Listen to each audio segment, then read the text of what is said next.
Awareness can help us see our environment correctly and recognize other people's and our limiting ego manifestations. But we will need a conscience to recognize whether our actions are right. Conscience is an internal moral compass for good and bad and is superior to our motivation and empathy.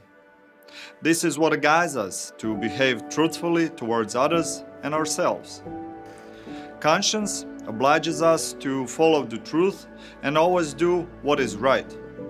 If we become aware that our ego has an awakened and we see in ourselves, for example, that we are greedy, it is up to us to decide if we want to go that way. It is up to our conscience to say that it is not right and that we don't want to behave that way. Or to conclude that we don't care by avoiding our weakness even though we recognized it. If we realize that we are lying because it's easier for us, it is up to our conscience to decide otherwise. Because with all the mentioned manifestations of the ego, we harm mostly ourselves and consequently our environment. Conscience is the component that will determine our focus and our compass, and it will be up to our courage to follow it. It is that part that will tell us if crossing people is okay for achieving our goals. It is that part that tells us if it is okay to live in fear of loneliness or other people's opinion. If we ignore it, we can decide otherwise. We have free will. We can choose to be envious or distrustful. We can choose to steal, lie, hate, or be crucified by our desires and selfishness. We understand that, in principle, that is not correct and true, but it brings us short-term benefits. We can't or don't want to look at the long term, so we continue on the dark side because we don't see how much it will cost us.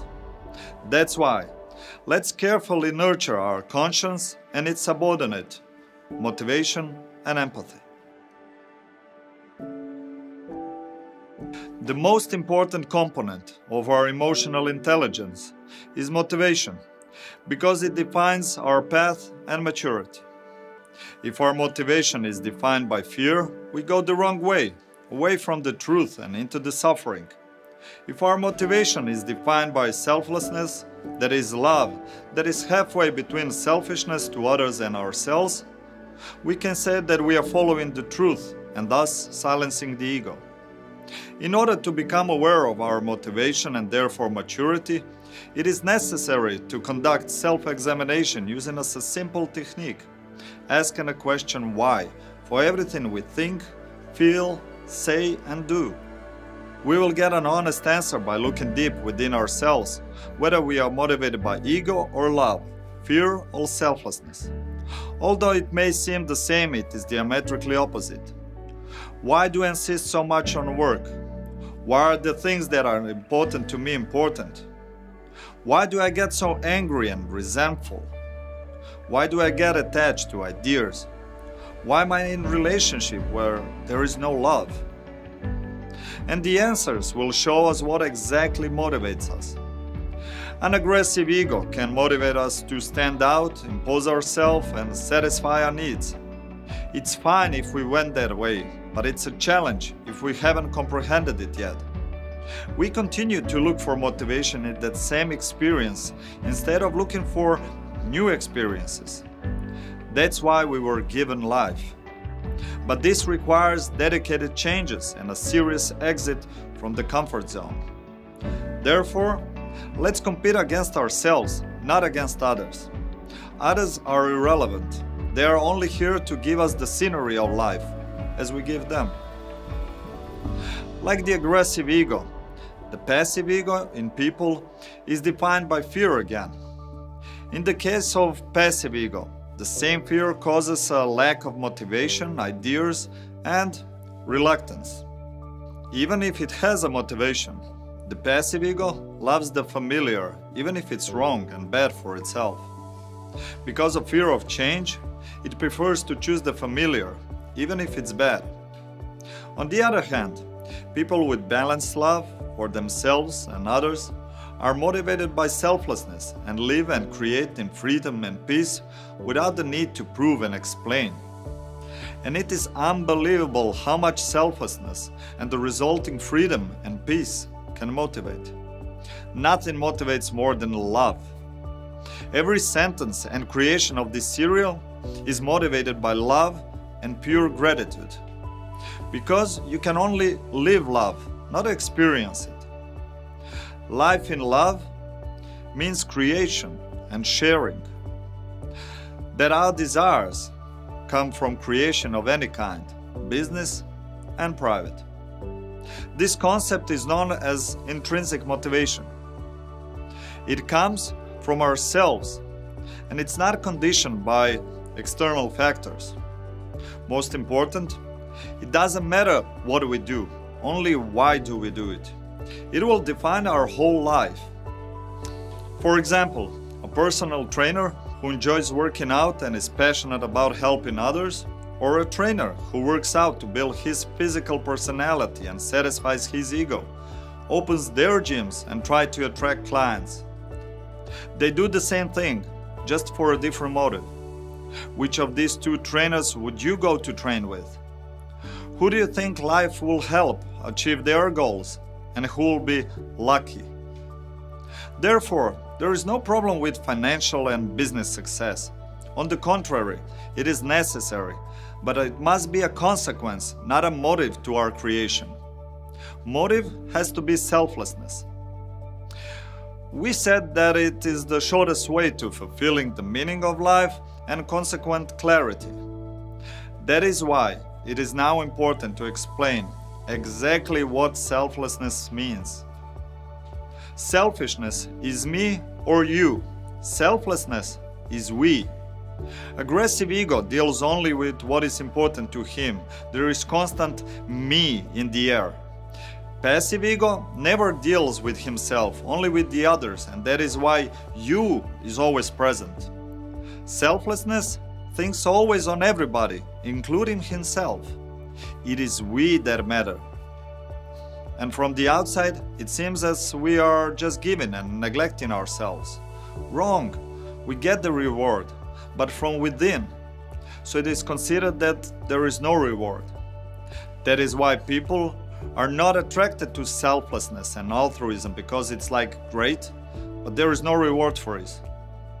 There is, the biggest one we could get. Only reward is not ego satisfaction, but sincere happiness, a state of love. Therefore, the claim of many people that the meaning of life is love and happiness is partially correct, but they are consequence of the meaning of life itself, of our maturation, and not the goal itself. And if we have faith in that path of love, we will be rewarded abundantly in all aspects of life, business and private. But again, this will be a consequence of love, not a cause.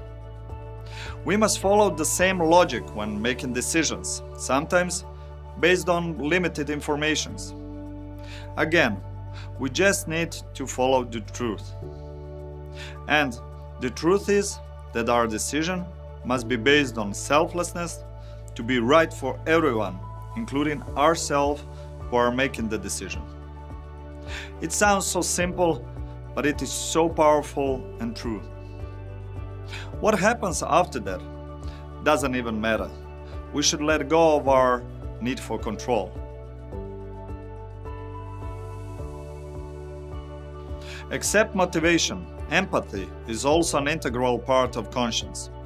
Empathy or compassion is our natural need to love others, our natural need to connect with others.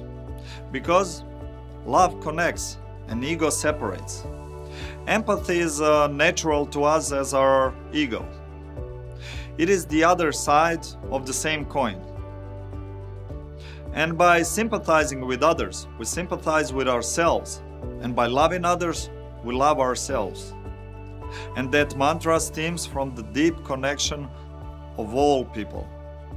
If we do not consider other people's feelings and what we do to others with our actions, we cannot follow the truth, that is, what is right. If, as always, empathy is out of balance, it is therefore in the service of ego. The passive ego is open in its empathy and deeply absorbs information from the outside world into its inner world without filtering. Although it can use a lot of this information usefully, it is not always easy and correct. It can bring a lot of suffering because the passive ego identifies with unfiltered information. In addition, our passive ego will tell us that everyone is important but us. We will be more affected by the suffering of an unknown person than our own. We will wave our hands and say, "Easy for me." And we will do everyone a favor because we feel sorry for them. And we believe that no one is to blame and that they were unlucky.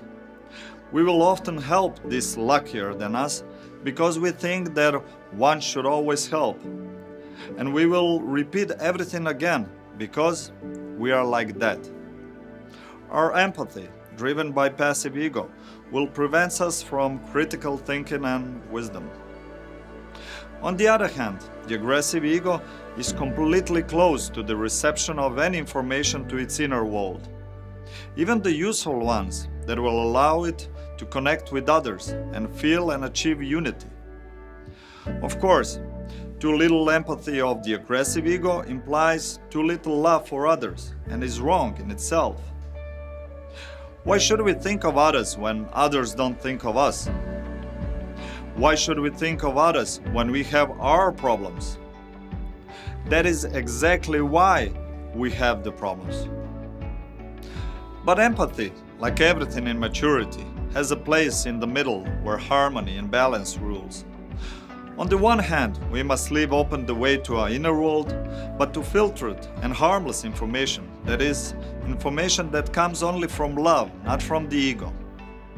And on the other hand, although we should help each time we can, it is necessary to have the wisdom to judge when to help and when to let others take responsibility for their actions. And empathy, like love, will always be silent and invisible. It will be seen only in our actions, not in words and emotions. In social relations, there are three terms that sound similar, but their effects are very different. Empathy, sympathy, and pity are three different emotions that fall under the same umbrella of feelings that people express in response to the experiences of others. As we said, empathy is the ability to experience another's feelings or thoughts. Sympathy is a positive feeling or social preference for another person. Pity is defined as a feeling of sadness caused by the suffering and misfortune of another. And pity towards ourselves and others is also a manifestation of the ego that will always lead us to suffering and is therefore a weakness. Pity comes from a simple lack of clarity. If we have clarity that the meaning of life is to collect experiences and that only our ego divides them into good and bad, and if we have clarity that all experiences are here for us, this same clarity will prevent that feeling sorry for ourselves or others distorts our view of the truth. And the truth is necessary because it is the only one that will shed light on the ego challenges. My name is Zoran Salopek, and in the next episode I will introduce you to ego challenges.